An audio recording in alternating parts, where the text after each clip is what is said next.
Hey guys, it's Backmarker, and today we're in Live for Speed for a bit of a change. Live for Speed is one of those sims that I consider to have the best physics in all of the sim racing world. Now, quick disclaimer or two, I apologize that I sound sick. I'm just getting over a cold that really kind of took away all my energy, and you can even check my iRacing stats. I haven't been active in a very long time. Fighting this thing off really took it out of me. However, we're back, and we are going to start up and Live for Speed. As you can see, I'll be racing a Miata, which is a little strange given that it's not in Live for Speed. However, if you look below that, you'll notice it's just the XR GT Turbo. No biggie, just a change of model. So, no magic there. And we are at Blackwood, the classic Live for Speed track, and my all-time favorite track inside of Live for Speed. So, with that said, the reason we're starting in the menu is because this game has no pause button. So, I didn't want to have to try and rush all this while we were getting started on the grid. Now, last thing I do want to apologize for is you'll probably hear a lot of throughout this video, as of course I am getting over a cold. So, thanks for your understanding, and with that said, let's go to the track. So, with the errors loading up on the left, we are on the grid and getting ready to get started. Just barely grabbing that clutch grab point, holding the parking brake, ready for these to go green. Gonna control the wheel spin with the clutch. And we are off at Blackwood in the Miatas. Can we dive it up the inside for a really aggressive lap 1, turn 1 move? Yes, we can.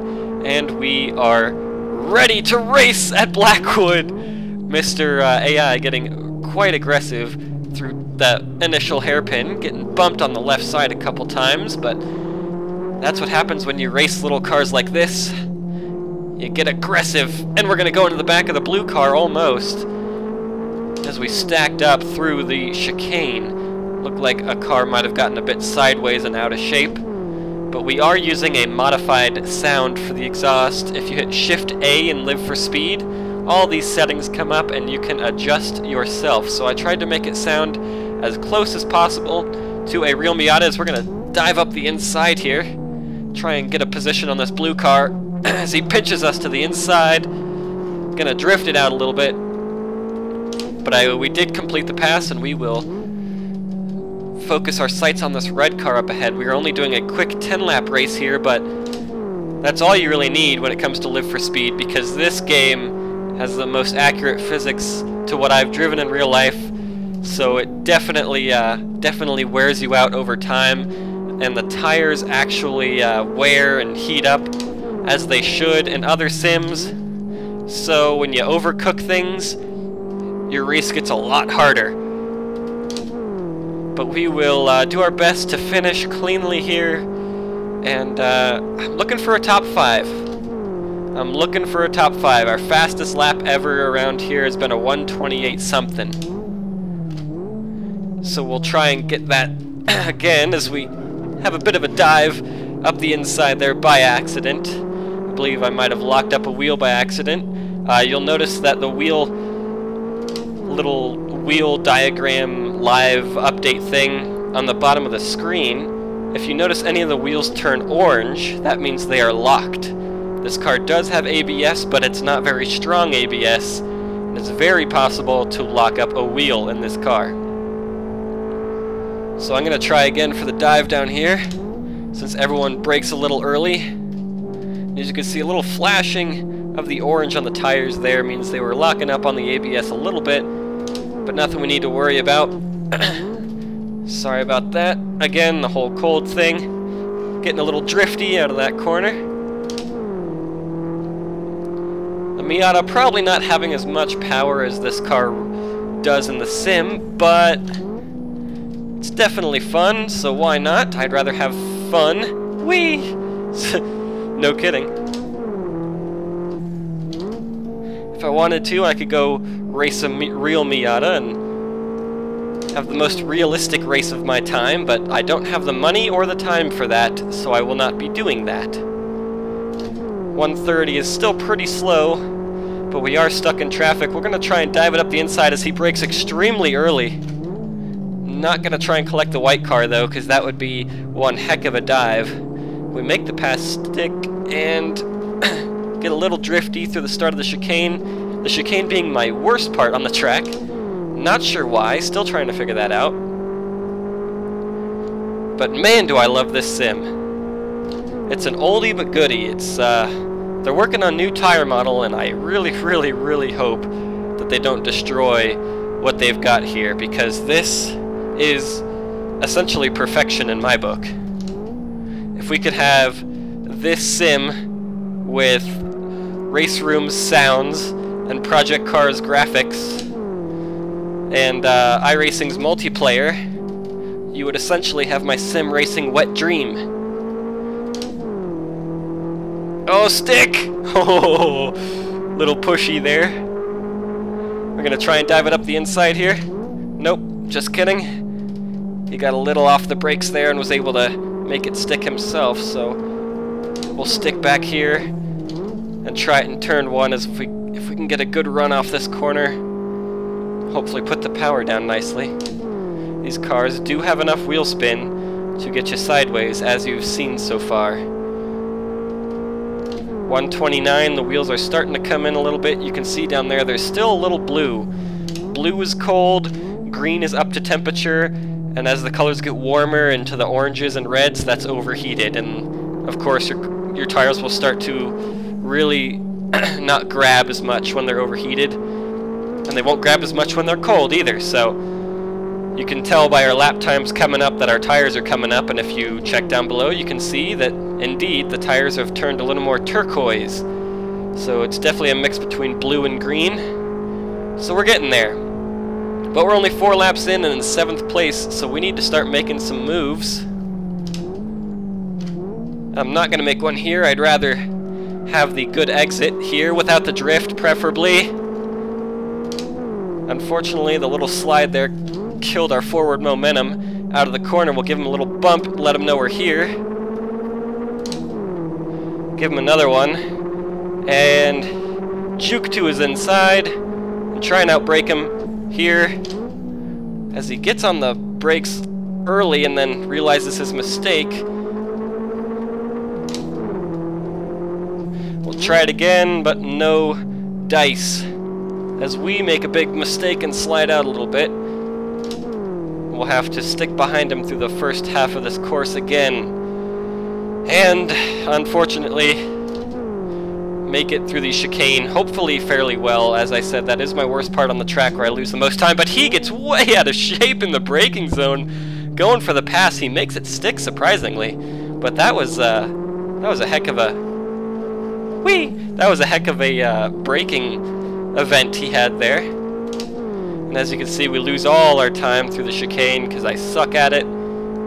The only game where I suck at chicanes is this one, because for some reason I just can't be as fast as the AI through there.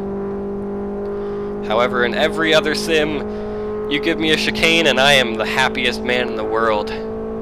Looks like the left sides are heating up a little faster than the rights, but that would make sense for Blackwood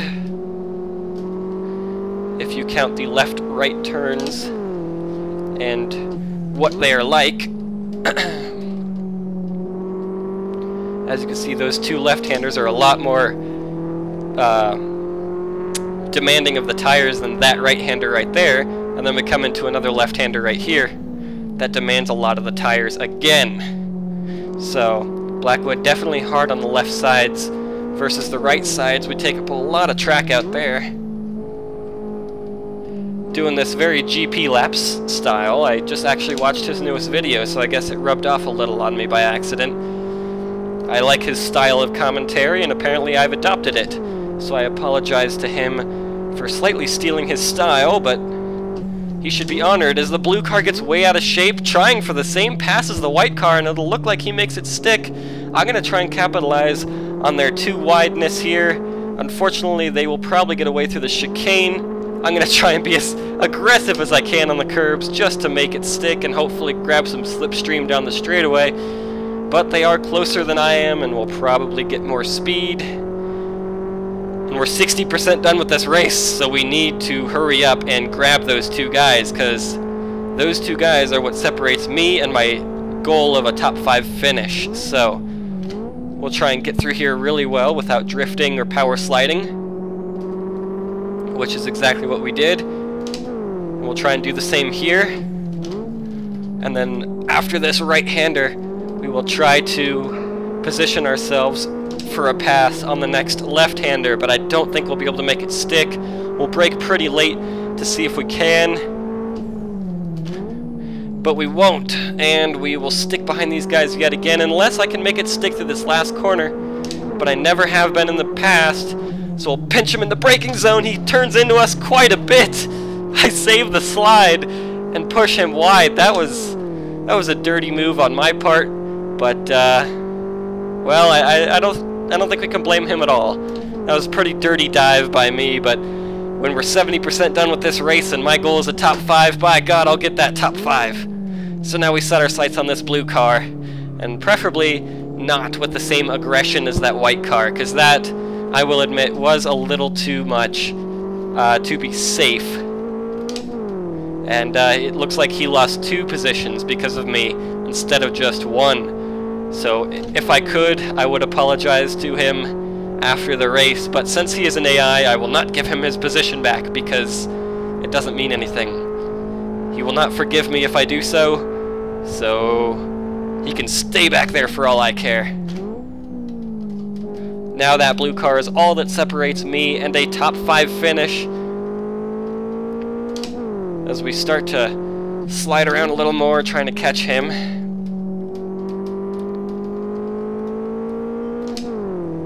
Getting up on that curb, setting the car straight. I've really got a cough, but I don't want to do it on the mic, so I will hold it back as much as I can. We've only got a few more laps to go. First world problems. I get a cold, and it takes me out for a whole week. Oh, first world problems indeed. As we close in on him through turn 1, unfortunately, for me, this is a horrible place to close in on him because I'm not good through this first section. So we'll try and get right on his tail and stick to it as much as we can through here, otherwise we will lose him through these next few turns here in the chicane. And he will get the run down the straightaway, and not real sure if we're going to be able to catch him in time. We've only got 2 more laps to go. 2 more laps to catch this dude, pass this dude, and take the 5th position. Whoa! Car yawed quite a bit to the left through there. But we got a much better run through the corner than he did, so that's going to help us quite a bit. Gotta love the H pattern here. Always more fun to race with an H pattern than a sequential. Really pushing the car through there. See if we can outbrake him in this corner. Whoa, he puts on the brakes quite early. I still dive to his inside. And he gives it up pretty easily, so hopefully we can head up for a 4th place finish. But I don't know if we have the time to catch him, let alone pass him, because those are 2 very, very different things. And there's our 128, as the tires are starting to come up to temperature real nicely now. You can see they're very much a more green turquoise, but they take quite a bit of warming up, I must say. Obviously, a greener turquoise is better than a redder turquoise, so I will take this any day, but it means that we could probably use the car a lot more than we are right now. Now, if you'll excuse me for 1 second, I have to cough. Ah, much better. Whew, so, just 2 more laps. I think I said that a lap ago by accident when we actually had 3 laps to go, but now we have 2 laps to go, this lap and the next. I'm not sure we can catch the guy ahead of us, but I won't stop trying, that's for sure. However, that could be the death of us because I missed my brakes there. My foot slipped off the brake. And as you can see, the car's in Live for Speed, just so lively, but at the same time, just with so much physics. Oh, excuse me. I didn't have time to mute my mic that time. Missing a gear. The wheels are coming off of me now. It's a driver problem, not a car problem. So we gotta refocus ourselves. Got one more lap, and we've got a car behind us bearing down, ready to take his position back the second I make another mistake. So, we won't be able to get 4th, but let's see if we can just hold off our 5th place finish, which was our goal from the start, so I will not be displeased by this. However, 4th, you know, wouldn't have been complaining. Whee! Really hanging the rear out there. I could show you guys what Live for Speed's all about, but I feel like that car behind me is just a little too close to do so. But who knows, maybe I will anyway. Willing to sabotage a race just to have a little fun.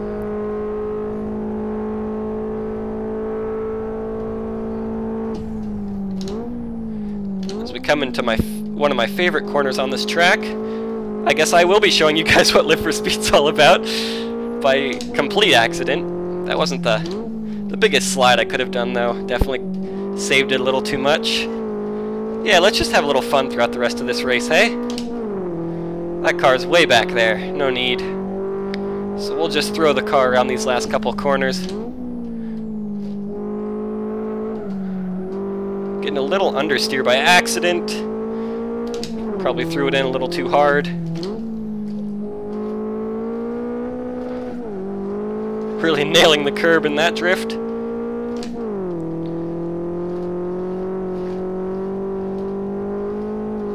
And celebration begins. Because we finished 5th and we're gonna get rammed. Oh, that was close. Alright. Now I'll be glad to show you guys what Live for Speed's all about on the wind down lap.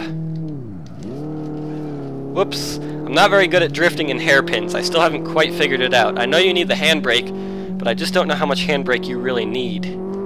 Excuse me, guys, coming through. Pro drifter, excuse me. Formula D champion. You guys probably haven't really noticed how much of a Formula D champion I am, because we weren't doing too much drifting, but hopefully I'll be able to prove it in these next couple corners. Otherwise, I'll just make a fool out of myself, which is also very, very likely. Unfortunately, we're coming up on some slow traffic. Oh, making a fool out of myself for sure. Oh my god. Oh, I've been drifting all the time in this sim. The one time I'm required to, I do that kind of thing. Here we go.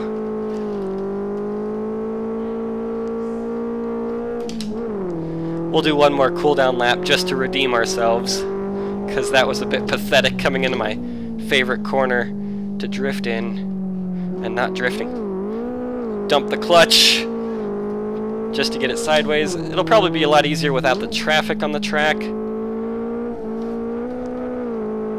Yeah, here we go. Now let's show you what it's really about. This is what you get in a sim that actually has transitional grip. Unlike all those other ones that we have on the market. Looking at you, Assetto Corsa and iRacing. I'm sure I'll get heat over saying Assetto Corsa has no transitional grip, because you see videos of people drifting in Assetto Corsa, even Matt himself drifting in Assetto Corsa. But, I mean, at the same time, we saw Matt drifting in iRacing too, so... Anyway, guys, I hope you enjoyed the video. I'll finish off my drifty lap here with a little extra commentary, and then we will pack it in for the day. But I hope you guys enjoyed. If you would like to see more Live for Speed, I would love to do more Live for Speed, because Live for Speed has always been my favorite, but I haven't really gotten back into it until just recently. That's better. One more.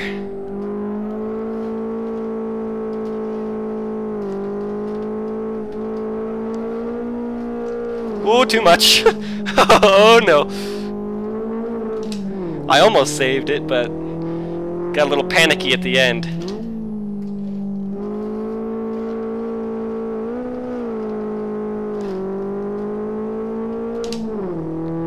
And this last corner here.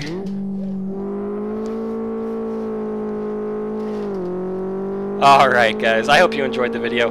please let me know if you'd like to see more Live for Speed. I'm sure you guys who've been in the community for long enough have heard of Live for Speed, and maybe you enjoy it. And if you do, I'd love to do more of it. And if you guys haven't been in the community for long, and this is your first time seeing Live for Speed, or one of your early times seeing Live for Speed, well, maybe you'd like to see more of it. And if so, let me know.